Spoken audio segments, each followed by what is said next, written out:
Each morning I wrote my name on the dusty cabinet, then crossed the dining room table in script, scrawled in capitals on the backs of chairs, practicing signatures like scales, while Mother followed, squirting linseed from a bumpy can into a crumpled-up flannel. She erased my fingerprints from the bookshelf and rocker, polished mirrors on the desk, scribbled with my alphabets. My name was swallowed in the towel, with which she jeweled the tabletops. The grain surfaced in the oak, and the pine grew luminous, but I refused with every mark to be like her, anonymous.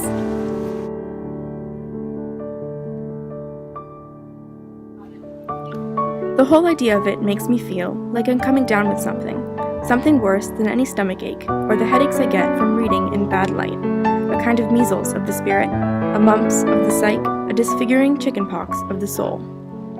You tell me it is too early to be looking back, but that is because you have forgotten the perfect simplicity of being one and the beautiful complexity introduced by two. But I can lie on my bed and remember every digit. At 4, I was an Arabian wizard. I could make myself invisible by drinking a glass of milk a certain way. At 7, I was a soldier. At 9, a prince. But now I am mostly at the window, watching the late afternoon light. Back then, it never fell so solemnly against the side of my treehouse, and my bicycle never leaned against the garage as it does today. All the dark blue speed drained out of it.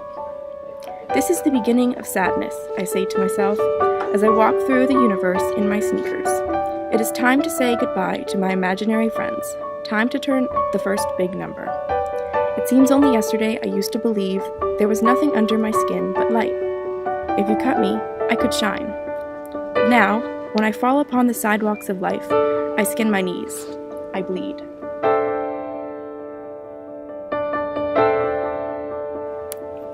When I taught you at 8 to ride a bicycle, loping along beside you, as you wobbled away on 2 round wheels, my own mouth rounding in surprise when you pulled ahead down the curved path of the park. I kept waiting for the thud of your crash as I sprinted to catch up, while you grew smaller, more breakable with distance, pumping for your life, screaming with laughter, the hair flapping behind you like a handkerchief, waving goodbye.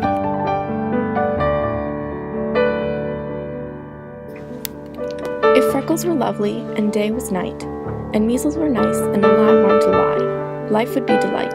But things couldn't go right, for in such a sad plight, I wouldn't be I. If earth was heaven and now was hence, and past was present and false was true, there might be some sense, but I'd be in suspense, for on such a pretense you wouldn't be you. If fear was plucky and globes were square, and dirt was cleanly and tears were glee, things would seem fair, yet they'd all despair, for if here was there, we wouldn't be we.